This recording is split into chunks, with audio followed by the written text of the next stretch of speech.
Making life better for African Americans in the early 1930s was a formidable task. As Langston Hughes said, the Depression had knocked everyone down a peg or two, and Negroes had but a few pegs to fall. The NAACP, like the rest of America, was struggling to survive. People want to see results, and they want to feel that what they're doing is going to lead to something. And I think it was very hard for the NAACP to provide that. There was no political leverage. Black people in the South couldn't vote. There's not any movement forward on the main issues, anti-lynching legislation, sharecroppers getting fair prices for their labor. Things aren't changing. In 1932, Walter White takes over the leadership of the NAACP as its general secretary. Walter White was so deeply committed and immersed in this organization that I don't think he would let himself consider whether they were failing or not. The point was to keep moving. Walter White was, he was able to keep the organization together when many people were thinking about quitting. Dubois talked about disbanding the NAACP and getting it started on a new basis. There was a fair amount of distrust for Walter White from many people on the NAACP staff, Dubois chief among them. Walter White was a sort of administrator who liked to keep his fingers on everything, including the crisis, which he believed was not reflecting the work of the NAACP so much as reflecting the beliefs and opinions of W.E.B. Du Bois. This was Du Bois's vehicle for making known his views. It broadcast a variety of opinions on important questions of the day, such as what should the Negro's attitude be toward Marxism. Walter White was not so much concerned about many of these theoretical questions as he was concerned with making sure that the crisis covered what the NAACP was doing. In 1931, he made a play to get control of the crisis, which was something that Du Bois was aghast at. They look at each other and begin to say things about each other in a shockingly sharp way, so that Du Bois attacks White as being really a white man masquerading as a Negro, to use the term of the day. And White, of course, is able to give as good as he gets and charge Du Bois with being an egomaniac and an intellectual who doesn't see the needs of the times.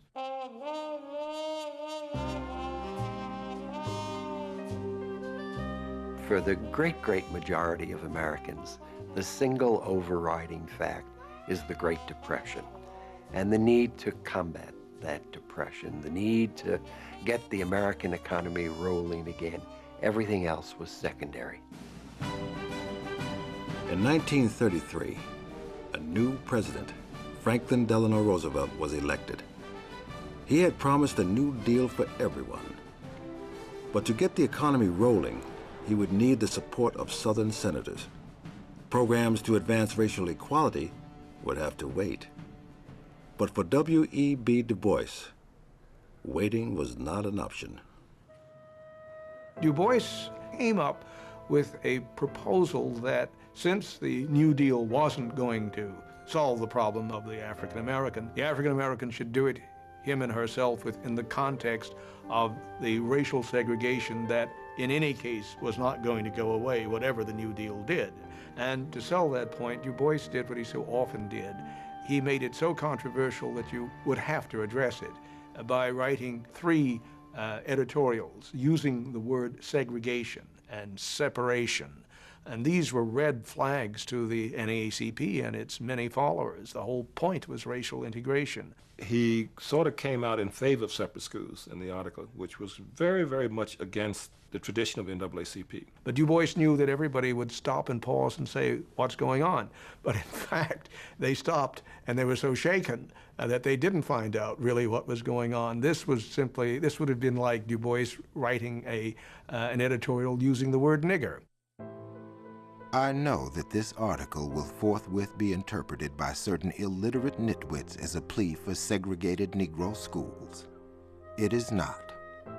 It is saying in plain English that a separate Negro school where children are treated like human beings, trained by teachers of their own race who know what it means to be black, is infinitely better than making our boys and girls doormats to be spit and tramped upon and lied to by ignorant social climbers whose sole claim to superiority is the ability to kick niggers when they are down.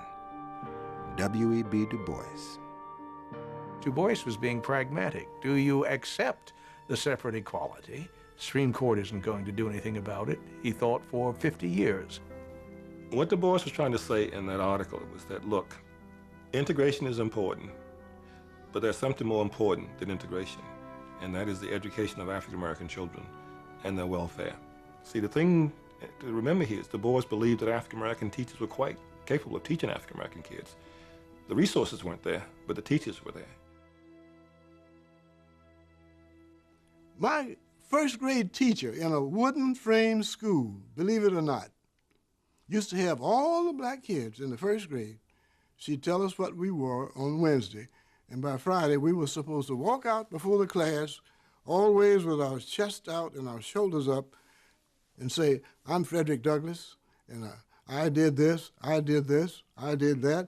My name is W.E.B. Du Bois, and this is what I did. I graduated from Fisk University. I went to Harvard, and I wrote a book called The Souls of Black Folk." We couldn't even read, but we were doing this. "My name is Sojourner Truth, little girl.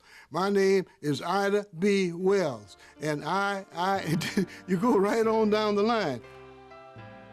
Du Bois felt that self-segregation was something that was all right, and black institutions were important, indeed critical for building strength within black communities. And he articulated this in the pages of the crisis, and Walter White and a number of the board members just wouldn't tolerate it. Southern congressmen began to quote Du Bois in the congressional record because they were saying, indeed, we should have a code of relief for whites and a code of relief for blacks.